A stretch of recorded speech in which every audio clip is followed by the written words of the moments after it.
Extraterrestrial means not of this earth. There's an organization called MUFON, the Mutual UFO Network, that was started in 1969. They have a database of 100,000 UFO sightings. They track sightings all over the world. And as you can see in their case management system, there are dozens every single day. And they have collect information, videos, photos, things like that. So they map these on what's called a UFO stalker. You can put in a location and find out what the sightings are. You can see at the bottom that they show how many last week, last month, last year. So there are lots of sightings all over the world. UFO sightings are ancient history. There are pictographs in archaeology showing flying saucers. There are medieval paintings showing flying saucers. Radar screens that are viewed by aviation experts show unexplained things in the sky. And there are millions of modern photographs taken by amateurs. This photo is from the MUFON's UFO News page and shows you what people are photographing. Why do they come and what do they want? According to some people who think they know, the aliens are watching us. We're possibly an experimental garden for them. They want to see how it's going. They want to make sure that we do not destroy ourselves, for example, with nuclear power. The number of sightings of UFOs increased rapidly after Hiroshima. They might just want to understand the human species and help preserve it, just as we observe other species on Earth. They might be experimenting with hybrids.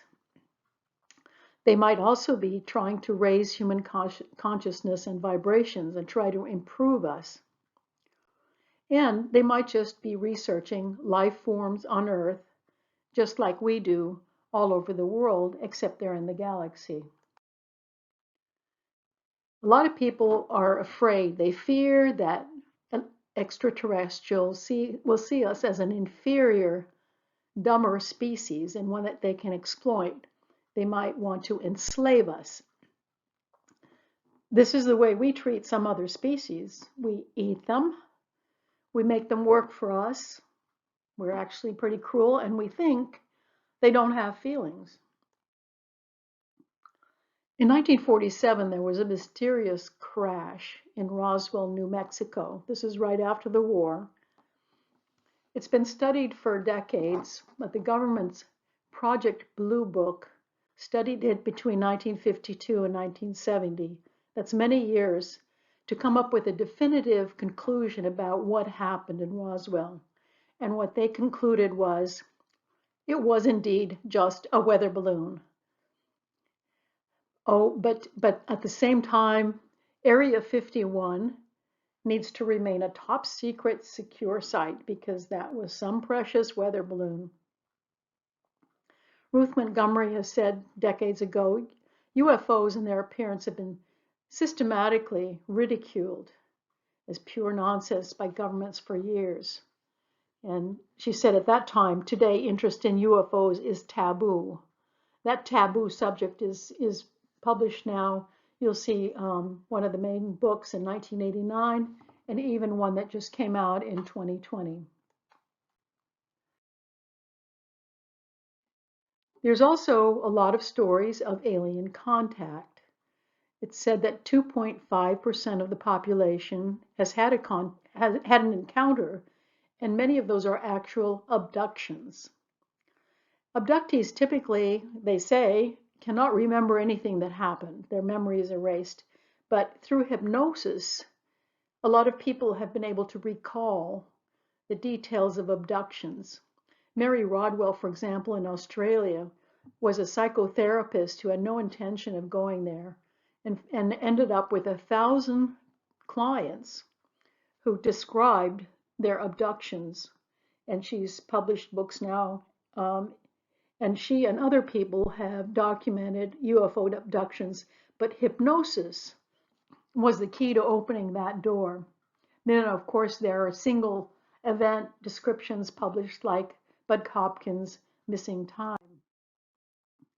Whitley Strieber, the author of Communion, had an abduction in 1985, and he published the best-selling book Communion. He went on to publish about 40 other books, many of them on New Age topics. Here's him in his bio on Amazon. He said, "I'm pretty much an outcast and a pariah." So he's put up with a lot of guff since 1985. There are several authors who tell us what the aliens say or think in various ways that they've communicated. Ruth Montgomery started this in 1980 with two very strong popular books on aliens among us. Then Barbara Marciniak told us what the Pleiadians had to say. And then Dolores Cannon has many volumes, a 5-volume set and several other books on where through hypnosis she has been able to talk to aliens and have a conversation. And on YouTube, you can watch a very recent good documentary called The Phenomenon. Be sure to go for The Phenomenon of 2020. It's a documentary by ufologist James Fox. So there's both an entertaining and a revealing review of the suppression of information, basically.